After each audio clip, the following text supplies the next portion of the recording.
Italy bishop tells children Santa doesn't exist. A Roman Catholic diocese in Sicily publicly apologized to outraged parents after its bishop told a group of children that Santa Claus does not exist. In a Facebook post and subsequent comments Friday, the Diocese of Noto insisted that Bishop Angelo Staglino didn't mean to dash the dreams of the youngsters 2 weeks before Christmas. The diocesan communications director, the Reverend Alessandro Palinio, said that Staglino was trying to underline the true meaning of Christmas in the story of St. Nicholas, a bishop who gave gifts to the poor and the persecuted by the Roman emperor. Italian news quoted Santiglio as saying during the recent religious festival that Santa doesn't exist and his red costume was created by the Coca-Cola Company for publicity.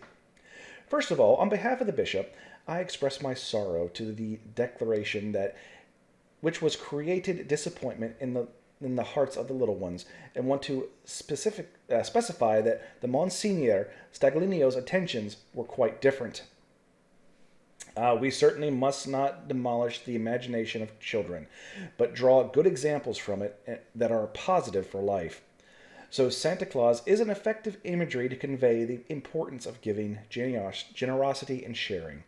But when this image loses its meaning, you can see Santa Claus, aka consumerism, the desire to own, buy, and buy again, and then to revalue it by giving it new meaning. But in their public comments of the section of the Noto page were any indication, the Sicilian parents weren't having any of it. While several welcomed the bishop's focus on the Catholics' meaning of Christmas, others faulted Staglino's for interfering with family traditions and celebrations, crushing the spirits of children whose early years were disrupted by the pandemic. We are the demonstration that when it comes to families, children, and family education, you don't understand a thing, a commenter identified as Mary Avola wrote. A lot of times you give me articles, a lot of Spanish names, Buck, and I stumble through them so bad. I did pretty well with Italian there, I think. I still stumbled through it, but better than normal. But you know what? Yeah, I mean, I'd give you cartwheels instead of stumbles. You definitely did okay. So what is let's leave that aside. What is your thought process on Santa Claus?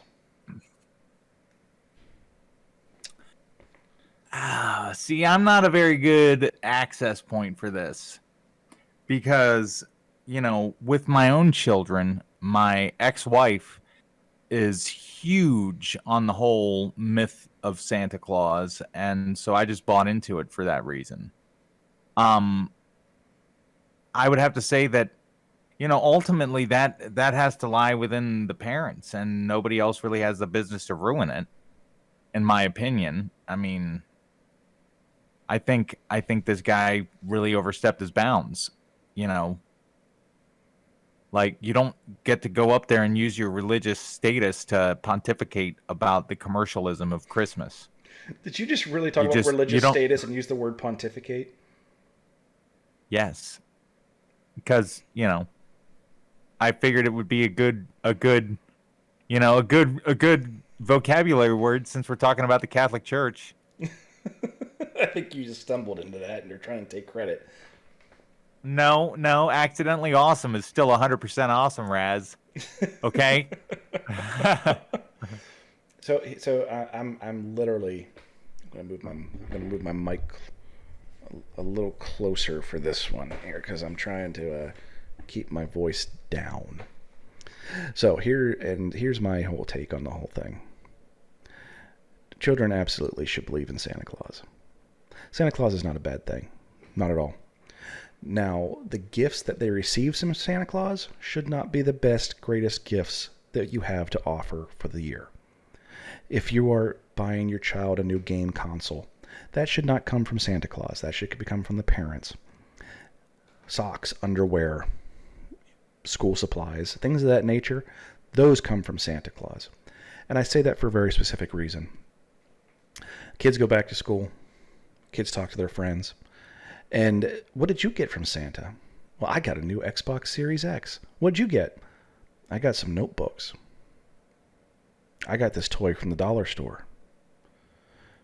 Why is that?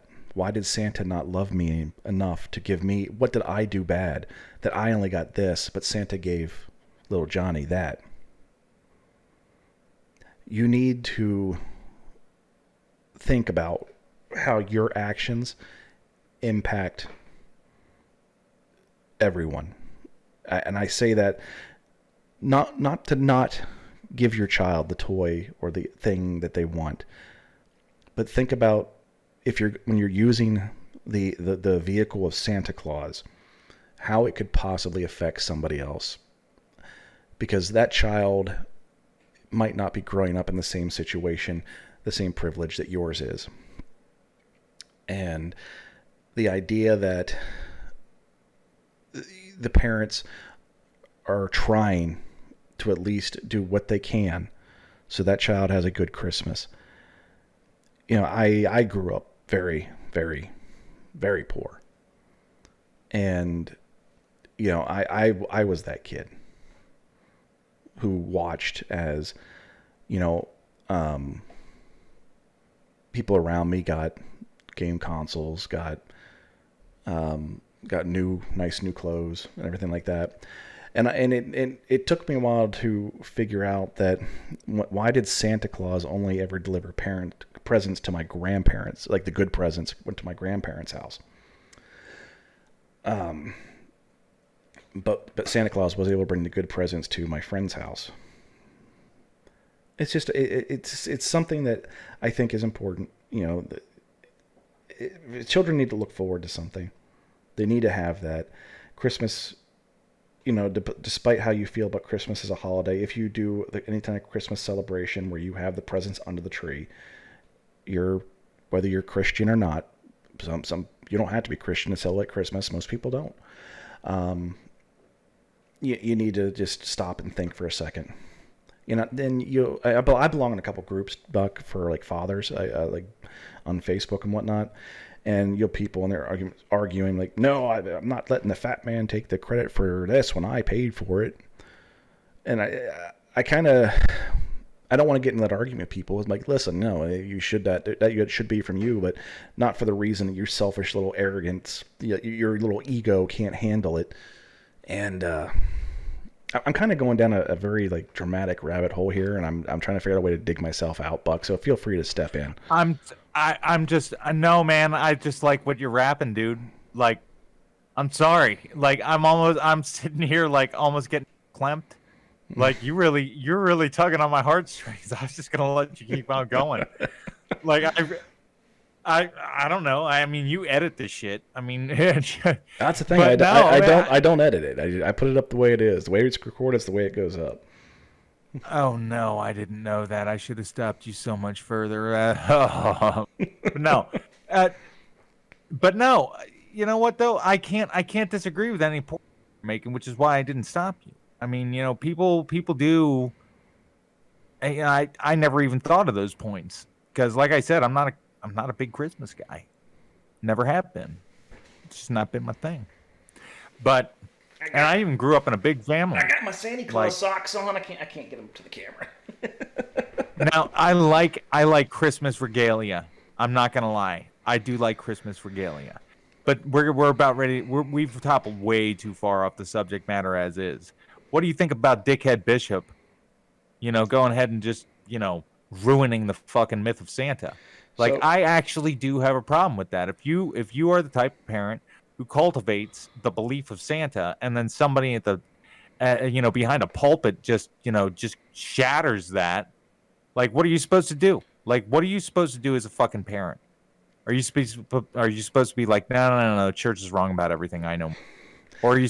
See, that's the thing. The church, and the idea, especially with Catholics, the church is infallible because the church is the only one that can speak for God. Because as a minister or a priest, whatever, a priest, I guess is what they're called, or a bishop or what have you, in the Catholic religion, they're the only ones that can have that direct relationship with God. You cannot have that direct relationship in the Catholic Church unless you are a member of the clergy. You have to speak to God through the clergy, and vice versa. So, this is a tantamount in the Catholic religion to a God telling you this.